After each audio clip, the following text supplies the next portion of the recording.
the nectar of supreme knowledge, and the chapter is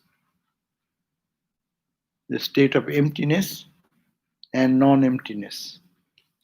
Shunno, ashunno, pada. তুমি এখানে এসো না, এই, you can sit in the corner so that in one side our eyes need not have to turn.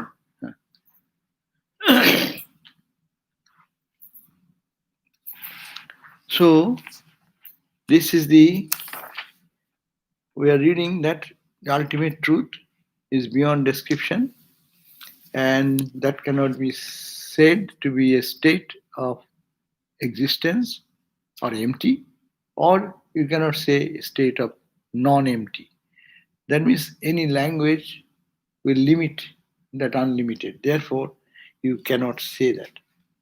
And we have read the verse number 32, that in the universe nothing is there but Brahman. And it says that is, as they are giving an example, like a statue which is not yet carved. Suppose there is a piece of block of wood, and from that you can bring out a Shiva image or Kali image, no? It is hidden there. But as seeing the outside the wood, you can say the potential Shiva is there, potential Kali is there, potential Durga is there. So like a statue that is not yet curved, which stands in the sal wood pillar, similarly this universe remains in Brahman in its pre-created state. The people may say, where this world came from? It is only Brahman, then where they came from? Yes, from a piece of wood which is not carved yet, or a piece of stone, if it is not carved by the sculptor to bring out the image, whatever you want to bring out. If it comes out, then where it came from? You'll say it came from Brahman. But it was we didn't see it before, because it was a potential. Got the point? A piece of wood, suppose someone gets a 10 feet, 10 inches by 10 inches piece of a block of wood, and he wants to create a picture out of that, say, may Mother Durga. So Durga was not there, it was a piece of wood. But by carving and sculpting, you bring out the Mother Durga out of it.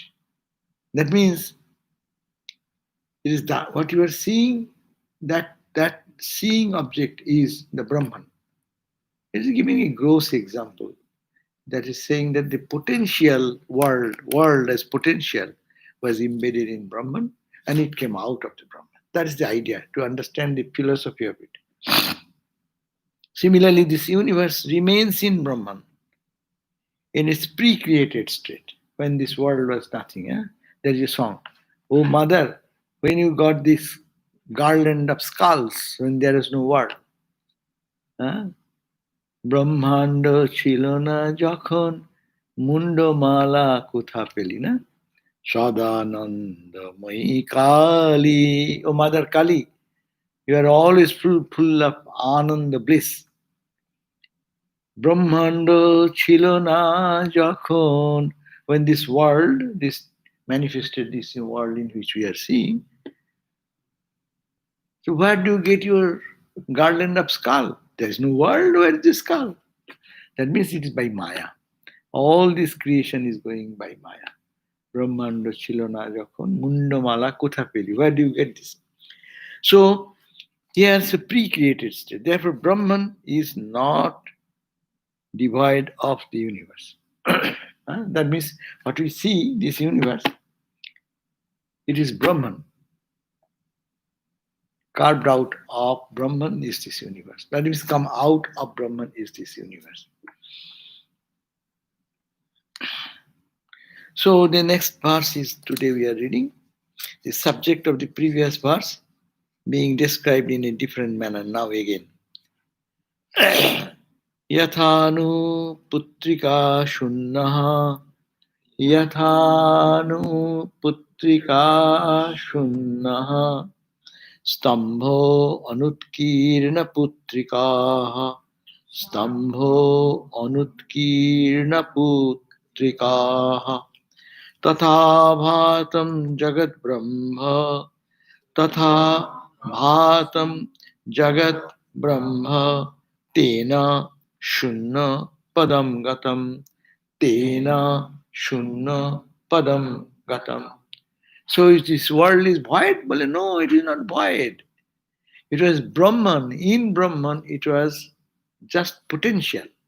And from Brahman, if someone goes to the ocean and says, where are these bubbles and ripples and waves and foams? Where did it come from? It was ocean. Out of the ocean, it has manifested. But it is nothing but ocean. Similarly, it is not void. It is actually, they are fighting with the philosophy of the Buddhists who say it is all sunya, it is all void. But there is no void as such. It is only Brahman exists. So that's the same. Again, they are trying to reassert that idea.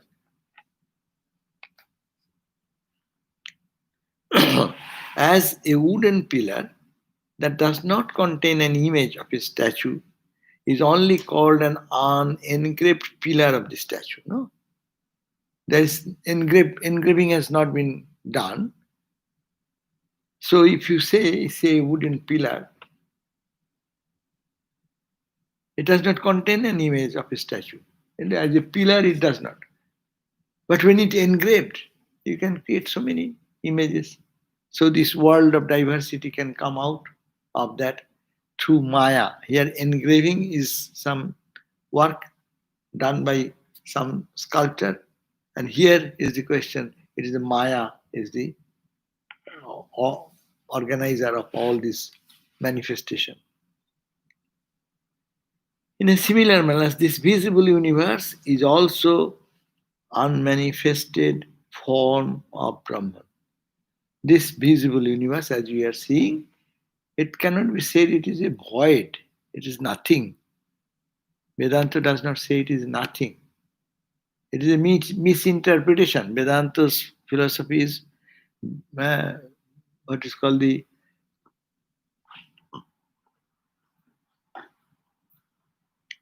Parinamo Vivartavada.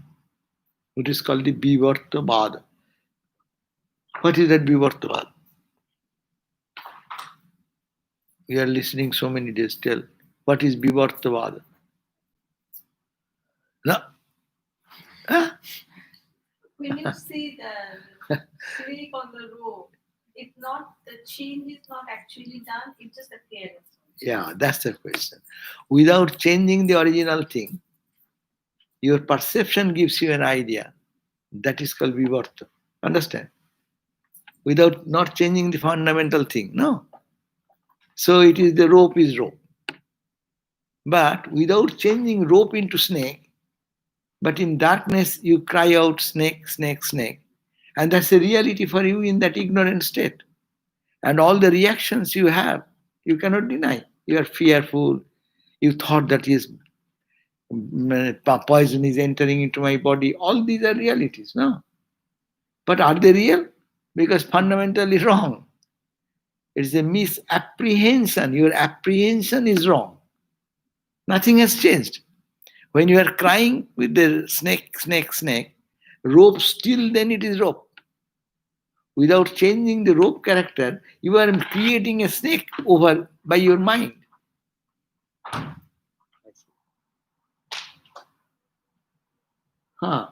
So that is the point to understand.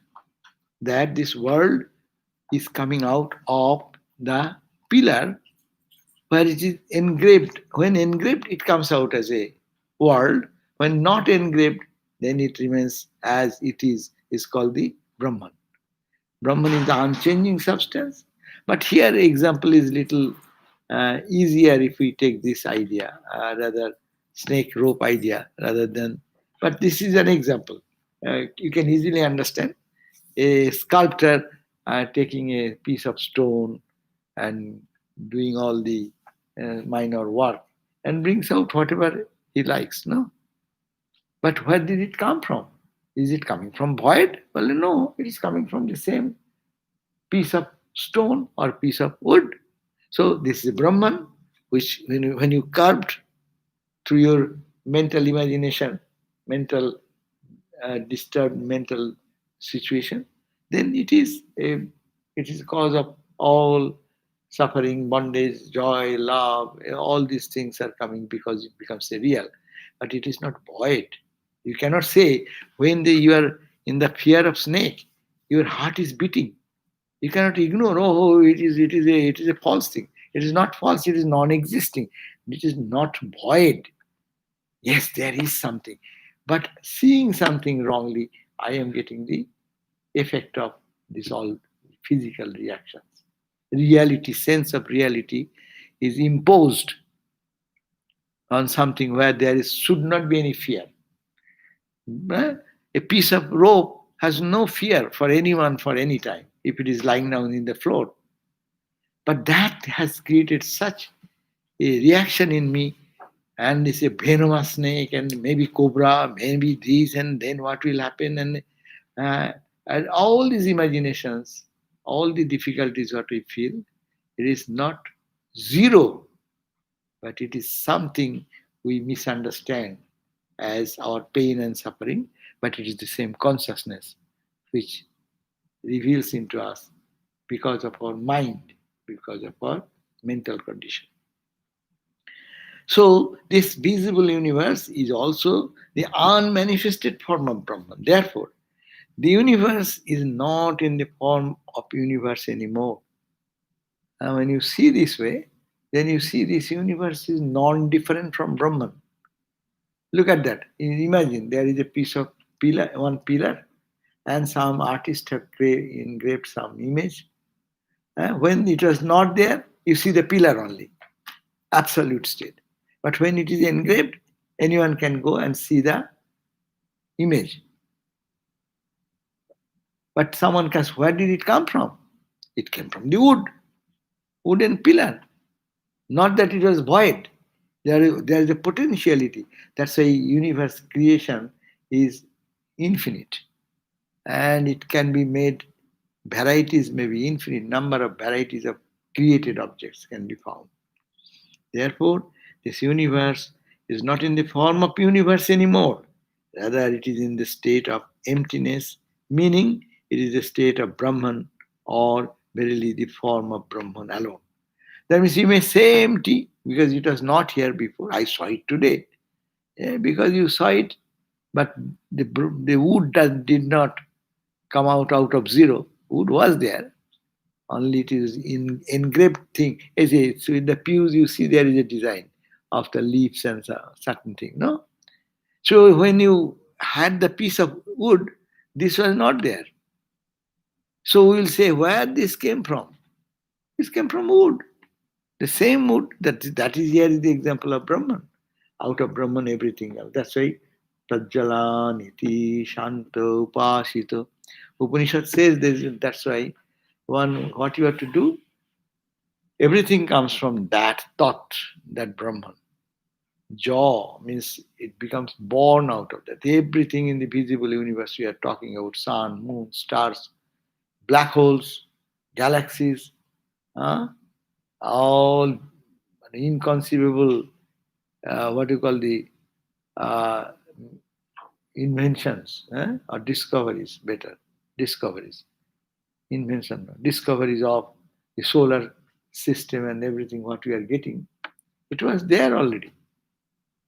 It is coming from the same reality. It is there. I didn't see it so many days, but where it is coming from? Coming from the same universe. And this universe comes from where? It's only Brahman seen in different way. So note says the state of emptiness is not same as the void state. That's the point. Here emptiness should not be equated with the state of voidness. Voidness means zero. Empty also zero. But here technically they have used the word state of emptiness. State of emptiness is not empty actually. Very subtle distinction. It is not, you cannot say it is empty. It is Brahman only, but you see it as empty. Because the all dualities are empty. There is no duality. When you go to sleep, all this duality goes away. Where does it go? It does go there where it comes from. It's the same reality. When your mind is there, you are seeing this. When the mind is not there, then you don't experience this. So it is called the void state, that is referred to by the Madhyamika Buddhists. That's it is a philosophical fight. What they say, the Madhyamik Buddhist group philosophers, they are the followers of void theory. They say Shunyavad. This whole world has come out of void. Because there is an ultimate reality. According to Buddhism, there is an ultimate reality. What you see is only a change. Giving the example, a fireball tied with a rope, you rotate it speedily, you find a circle of fire. No? But is the circle of fire circle? No. It's the movement of the ball from one spot to another spot in quick succession so that it gives an appearance of the circle. So this world is void. Buddhists will say it is void. Because you are seeing wrongly. The ball of fire is moving one to the other in such quick speed, your eyes cannot catch it. It sees as it were the whole circle. It is a circle of fire. But it is not. It is a ball of fire. It is under rotation, it is giving this view. So world is not there, though it seems to be this solid. They say it is not solid. It is not solid, it is not liquid, it is not gaseous. It is nothing. That's why nothing, void. So that is the philosophy of the Madhyamik Buddhists. And here Vedanta is confronting that by giving the example that this experience of the world was embedded into the unmanifest Brahman.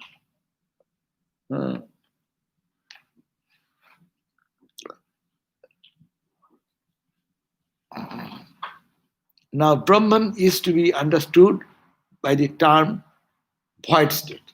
Yeah.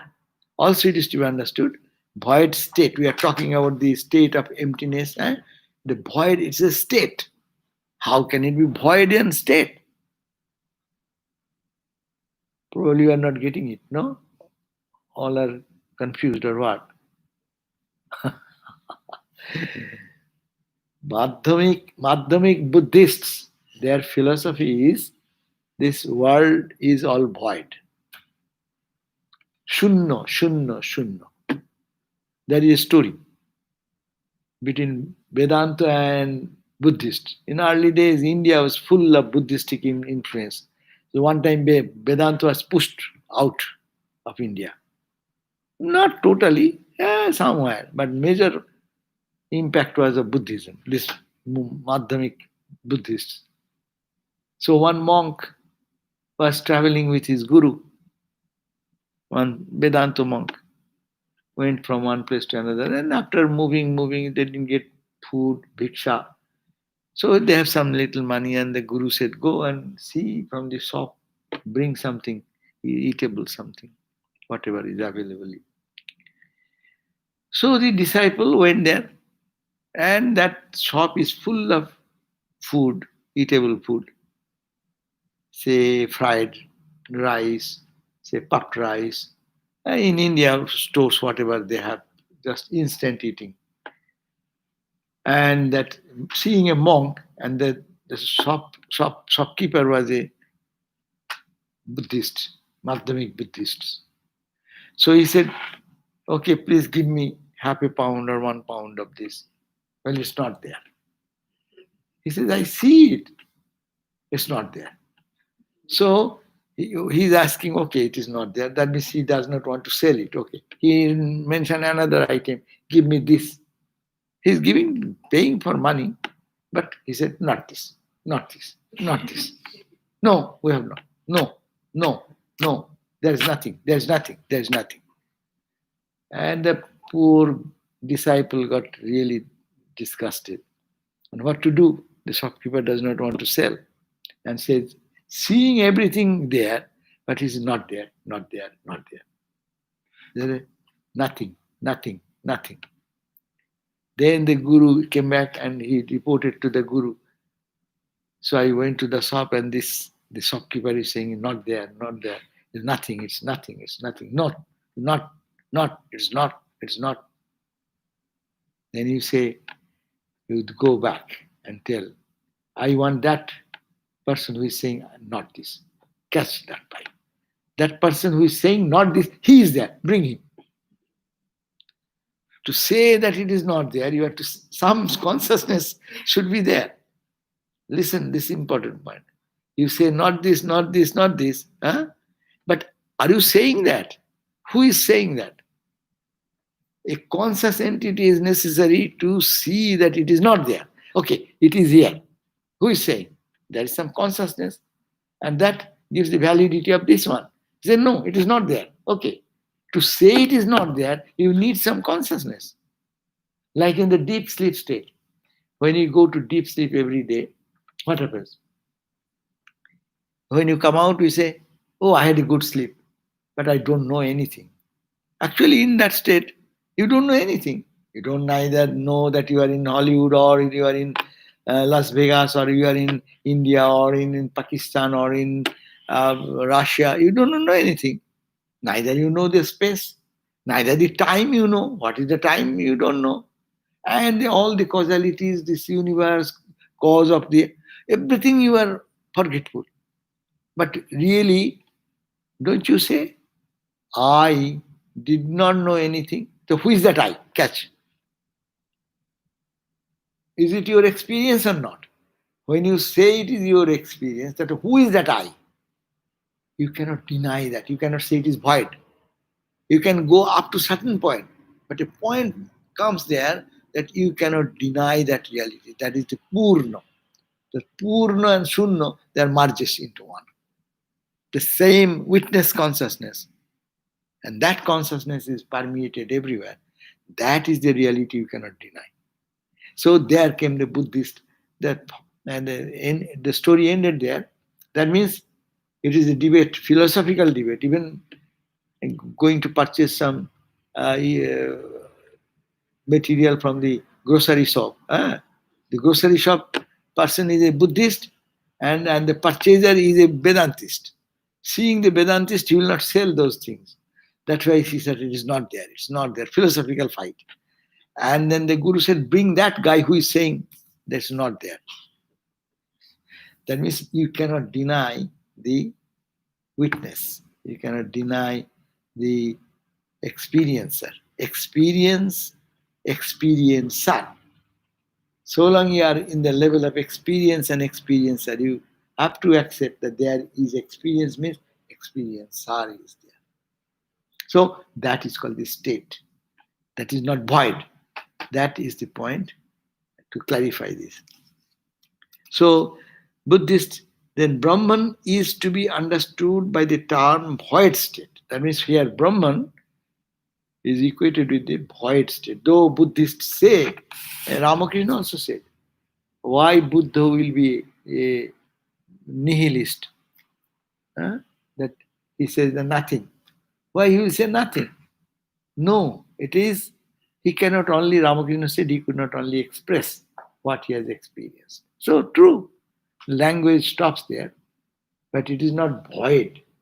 So here is the great fundamental fight with void theory and the theory of Brahman and void theory, these two.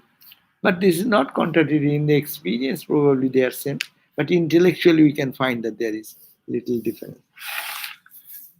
It has been specified even in the Upanishads, in more than one place, that Brahman is characterized by the term void, Sunna.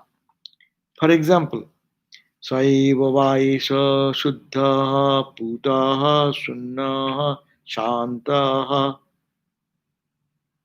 Saswataha Ajaha Satantraha Swe Mahimni Tishtati. That is referred in the Maitrayani Upanishad. So he's quoting from an Upanishad where specifically the word is mentioned. It is called Shunnaha. They are parallelly saying it is Suddha. Shuddha is a concrete thing, purity. No? Putaha, perfectly pure. It is Shanta, perfect peace. So these are all concrete definitions. But the same place Upanishad declares it is also Shunnaha.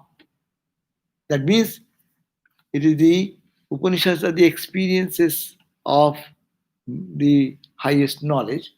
So the Upanishads says he is experiencing it, but how to describe that? He is saying one side it is Shanta, perfectly peaceful. It is saying what? Suddha, absolutely pure. It is Swastha, established in his own self. Ajaha, unborn. These are descriptions. Parallelly, he is saying it is Shunna. So here we can justify that Shunna is not as void, but Shunna is the another term of Purna. That is the Vedantic. And Vedanta will, highest authority is what? What will be the proof? Vedanta may say something, but how it will be accepted in the scholarly level? If you can quote Upanishad. If you can quote Upanishad and find that testimony there, then you are valid. Valid knowledge. Upanishad is the valid knowledge. And reason, of course, is another, but valid knowledge is the experience of the sages. So it is eternal, birthless, independent, and remains in his own grandeur. These are the meaning, but parallelly, it is also the stainless, it is void, void. So void here means not void, zero. Void means Brahman. See how to establish justifying the logic and also highest proof is the Upanishadic sages as they saw it. Another Upanishad is Nishingha Uttara Tapani on page 348. Sorry, did we tell the verse number today? We are reading verse number 33 on page 346. But we are now reading on 348 page. He says, Advaitam Achintam Alingam Saprakasham Anandaghanam Shunyam Abhavat Abhavat Evam Vit Saprakasham Parama Eva Brahmo Bhavati. It has been quoted from another Upanishad called Nishingha Uttara Tapaniya Upanishad, one Upanishad. But it says that non-dual, incomprehensible, beyond any sign, self-luminous, saturated with bliss, void. Again, void. So because you say void, you cannot just say it is all zero. All other descriptions before and after is only talking about fullness of Brahman, the saturated consciousness, saturated love. So it says that non-dual, incomprehensible, beyond any sign, it is self-luminous, saturated with bliss, never born. Such is the self-luminous Supreme Brahman. So Supreme Brahman is what? These are the definitions. So here, though the word Sunna, void, has been utilized, but void is not meant that it is zero, as the Buddhists, Madhyamik Buddhists, are claiming to be zero. Yeah, I am saying so. If some Buddhist comes, I will be defeated because I may not have sufficient argument. But to come to a proper Vedanta, then they will fight on days and days. Sometimes the scholars fight in these fine points, days and days. But that's why it is said all these doubts will go when you really experience something. But you have to link it together. Link it together.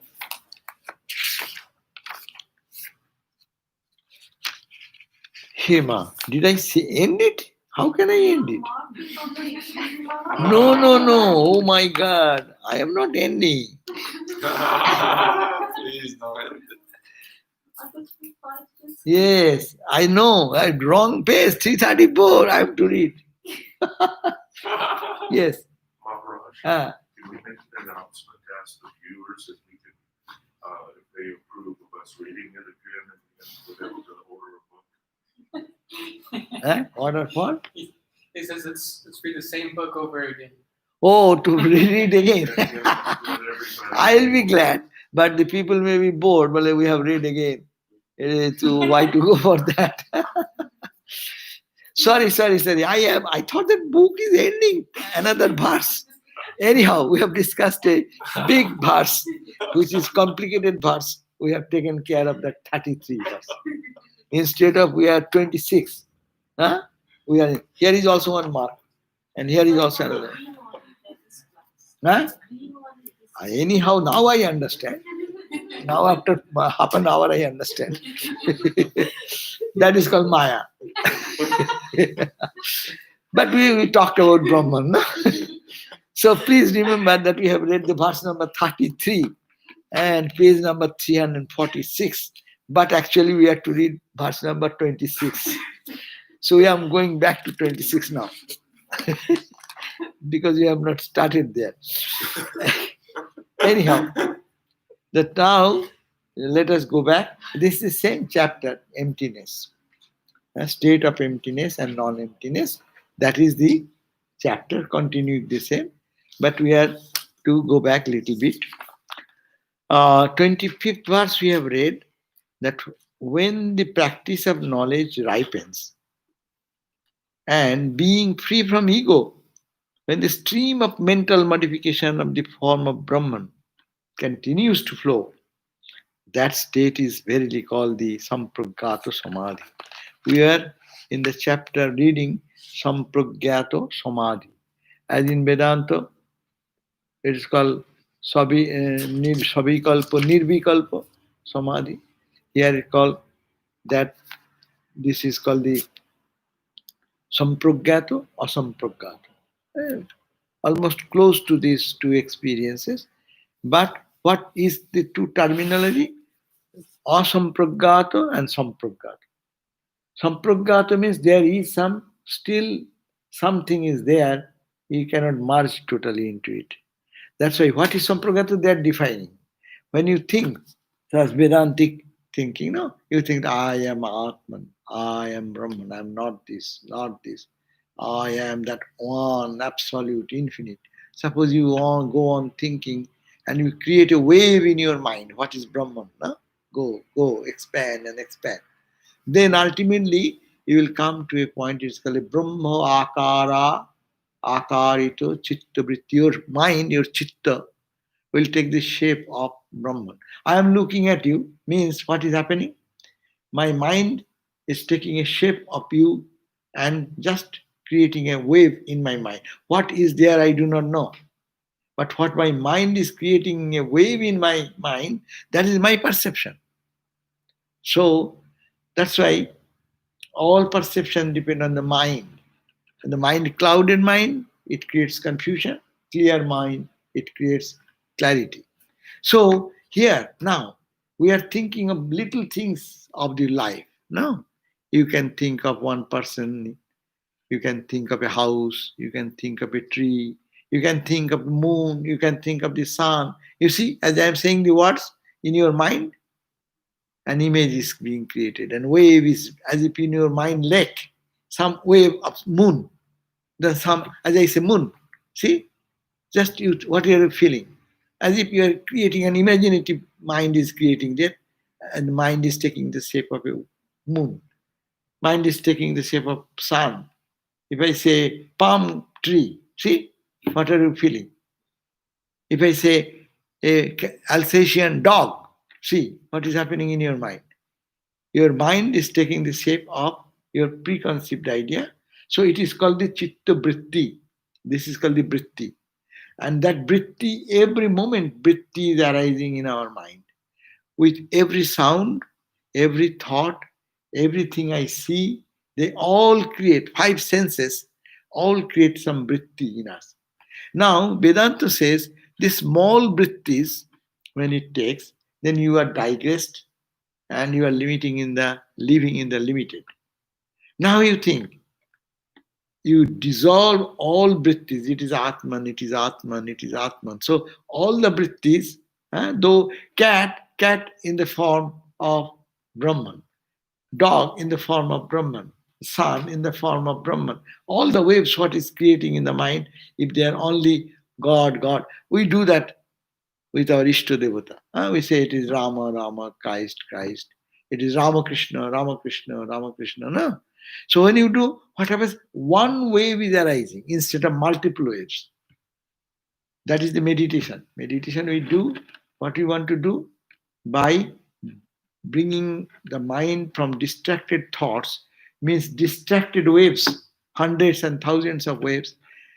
When your mind sticks to one wave of your Ishta, Ramakrishna or Christ or Buddha, so what happens? Then it is getting the shape of the chosen ideal. And so now if you think, he is not the form, but he is the formless aspect. And then expand yourself and think that that is the Brahman. That is, but you cannot catch Brahman with your limited mind. So as much as you go, you are expanding yourself though, but you cannot get the total idea of Brahman. So go on, go on, go on.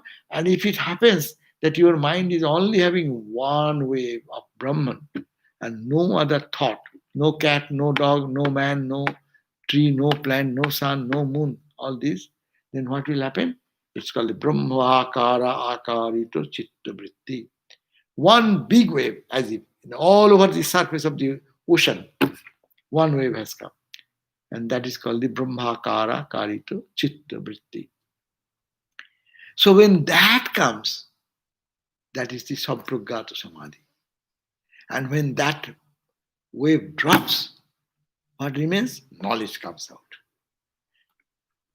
It is said, and according to Patanjali, it is said, any impression we create in our mind by looking at somebody, when knowledge comes, when the wave drops, another wave comes, then we say, oh, it is stable. Oh, it is glass. No? So first the wave should come, arise. And when wave drops, then your knowledge comes.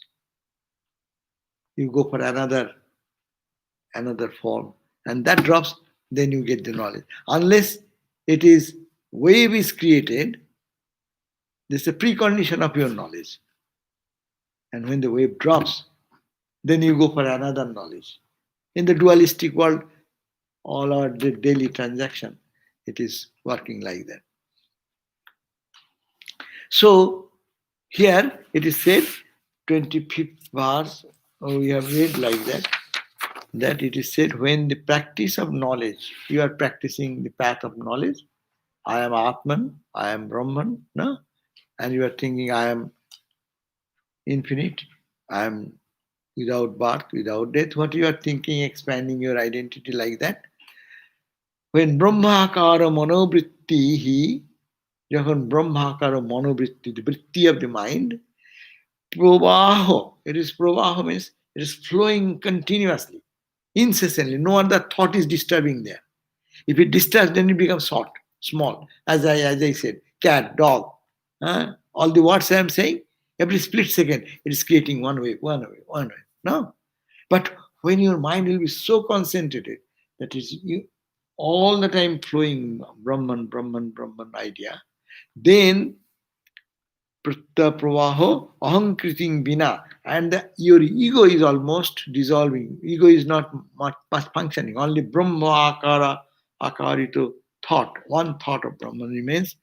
Sampragata Samadhi. That is called Sampragata Samadhi. Sat. How it happens? Jnana Abhyasa Prakarsata.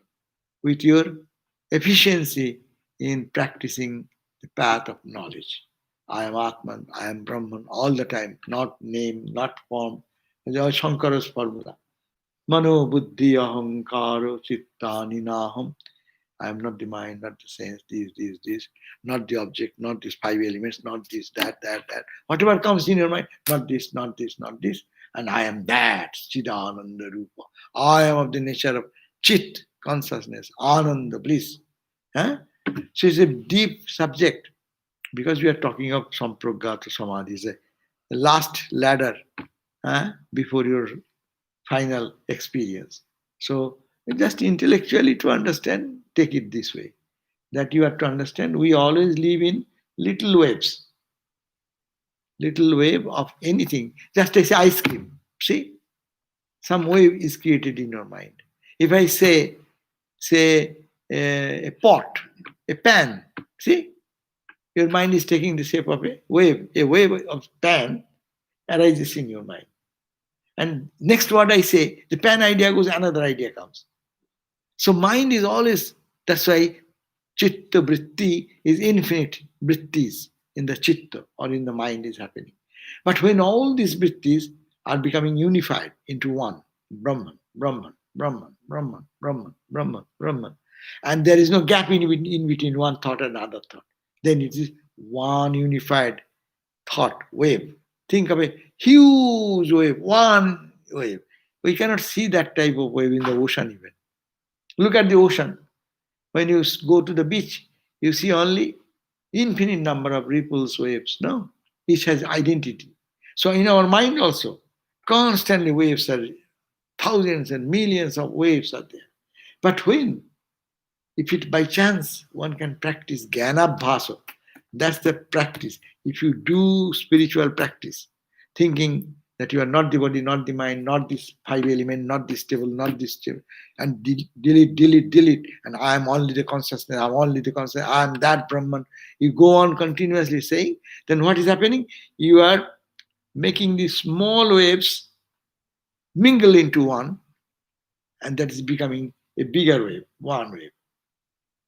That's the process. Day and night, people do that.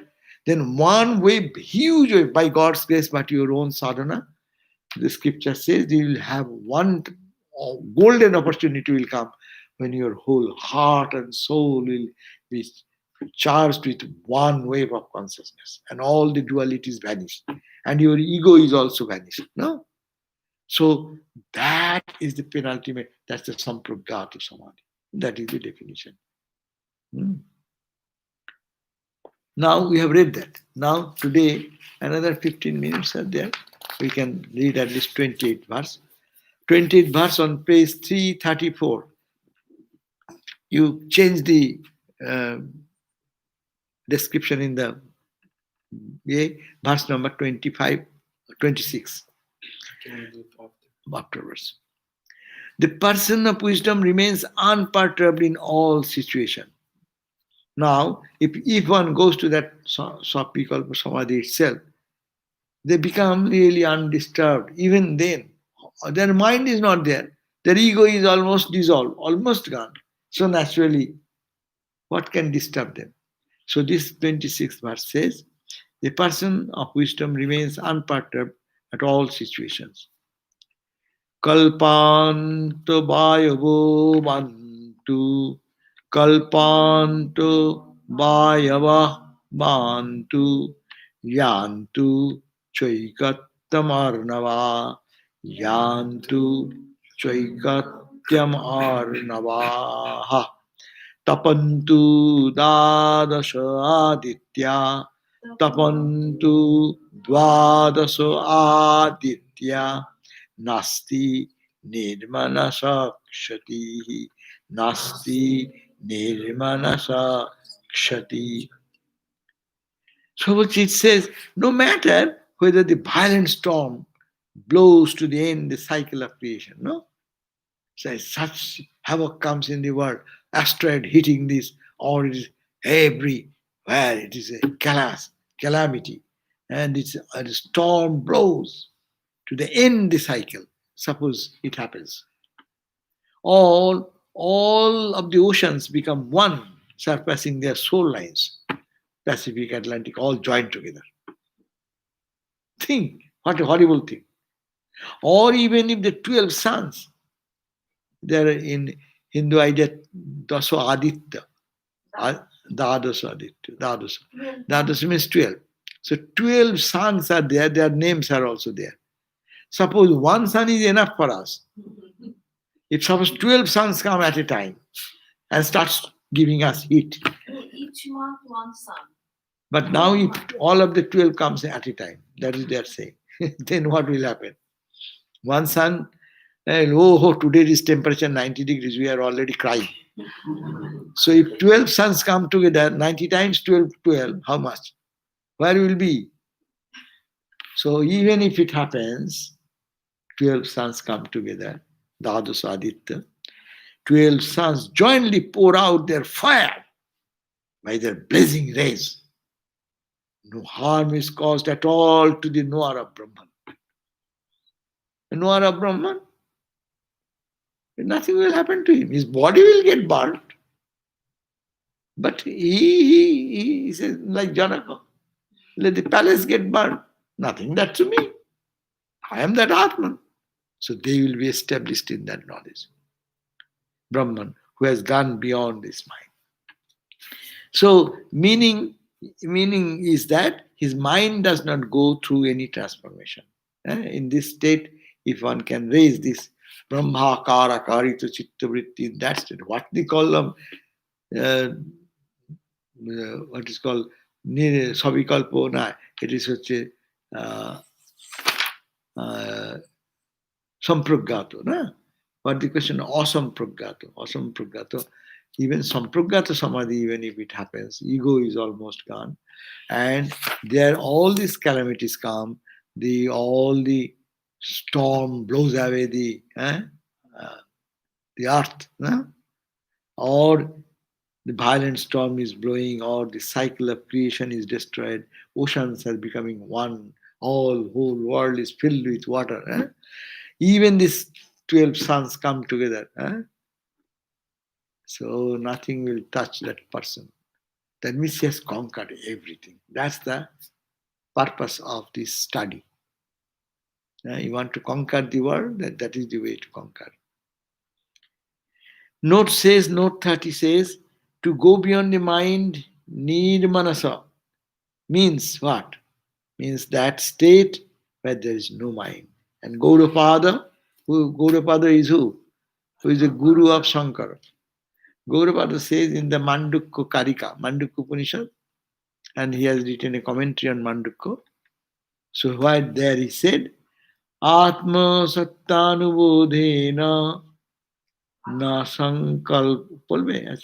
Atma Satyanubodhena Atma Satyanubodhena na sankalpayati yada na sankalpayati yada amanastvang tada yati amanastvang tada yati grajya bhavi tadagraham grajya bhavi tadagraham.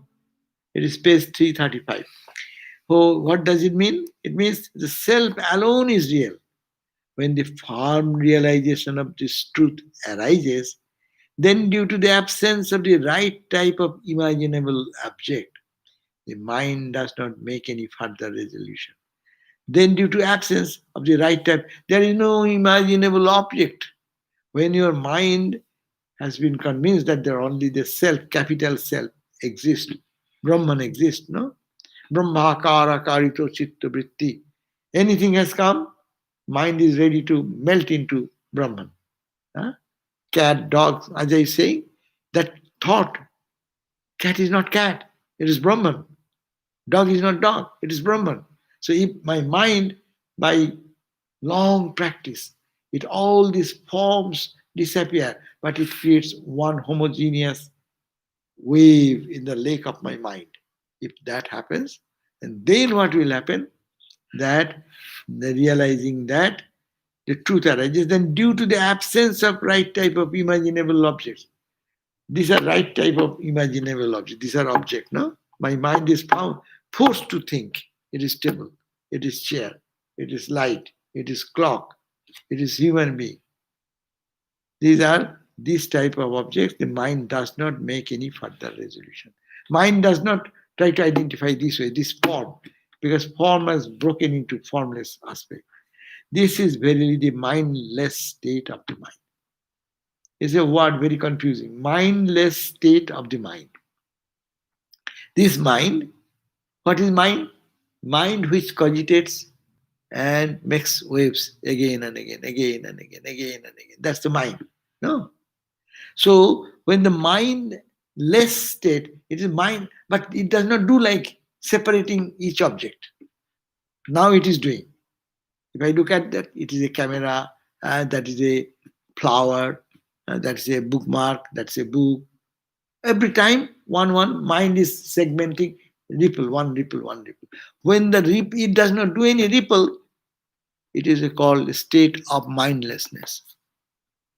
Ah, ah. Is it something like So- deep sleep? Deep sleep state? Mindless state? But still there, it is not gone. The mindless, at least it does not make segments. That is actually the Savikalpa state. Why? When we go this way, we are not doing anything.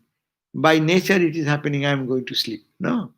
Because I am sleeping, therefore I don't have any dream and I have no awareness of this waking. But mind is still there, but it is sleeping. But when mind consciously thinking, not this, not this, not this, mind is awake. With this awareness, mind moves and dissolves all other things. What will happen ultimately? It will remain aware. That is no mind. Mind is, acha, suppose, who you call a driver? Suppose I know also driving. I am sitting on the right side and someone is driving for me. And someone does something wrong and the police comes and asks for the driver's license. Whose driver license he wants? The driver. It's not me.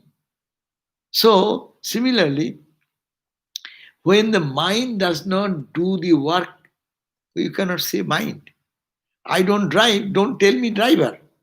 He who is driving, call him the driver. Who is the cook? You are all cooks. Huh? But shall I call cook here? No, you are not cooking now. When you don't do cooking, your name as cook is irrelevant. Similarly, when you don't do these divisions of thoughts, it is not, you are no mind anymore. That's why it's called mindless mind. Though it is mind, but mind has given up his job. Mind, that as I gave the example, remember, I gave the example that I also know the driving. I have a mind. I can do that.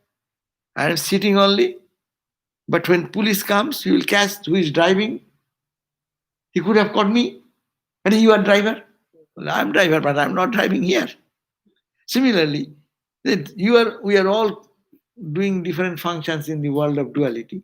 When you don't do that function, so you should not be called as a cook or as a driver or anything.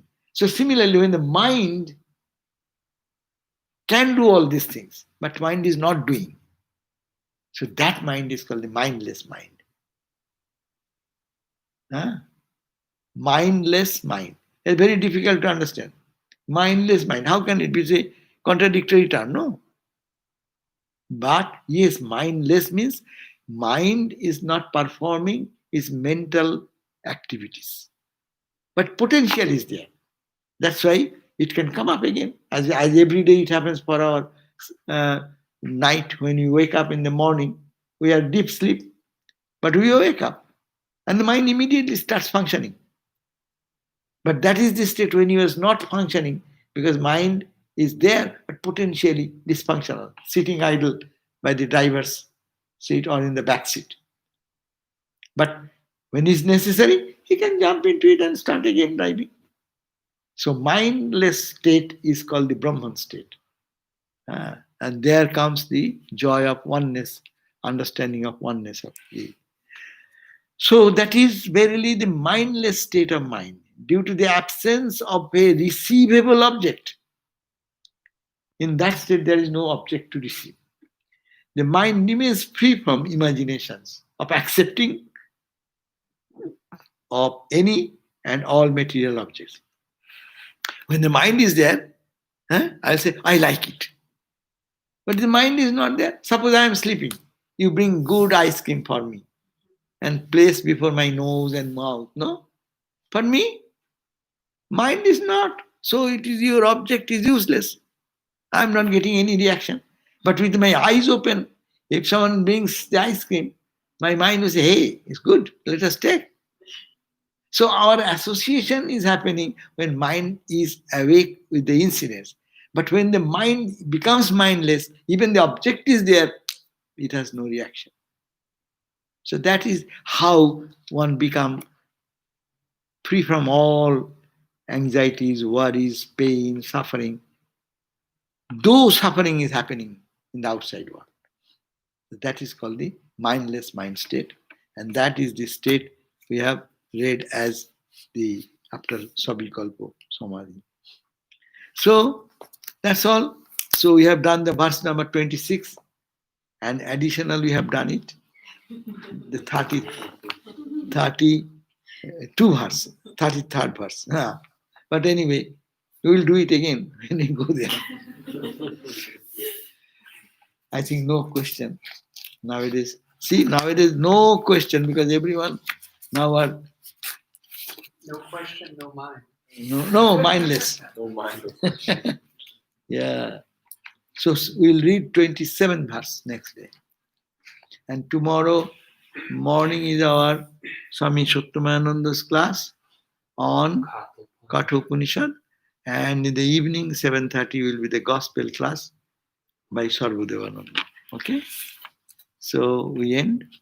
Om Shanti Shanti Shanti Harihi Om Tat Sat Sri Ramakrishna Panamastu.